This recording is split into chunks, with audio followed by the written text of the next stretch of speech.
Hi, my name is Jacques Rivière. I'm a pediatric immunologist and researcher in the infection and immunity research group in Pediatric Patients, or IA2P2 at VHIR.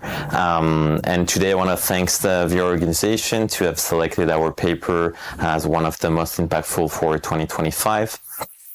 So the paper talks about the AI in rare diseases such as primary immunodeficiency or inborn errors of immunity, which are rare diseases that cause a lot of burden for the families and patients, especially because they're linked with diagnostic delay. So in the paper, what we've done is that we have done a review of the state of the art of AI in the field of primary immunodeficiency, and how AI could help enhancing an earlier diagnosis.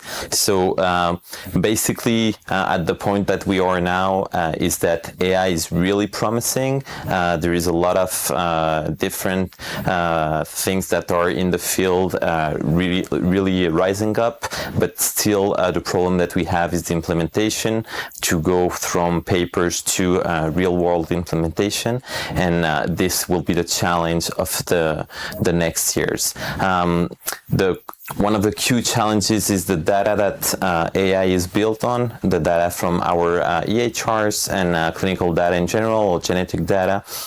And it's really a great opportunity, especially for rare diseases, not only for primary immunodeficiency, that we can use that data to enhance the diagnosis. So at VHIR and at the Hospital Vall Hebron, we're working on this with different collaborators from all around the world.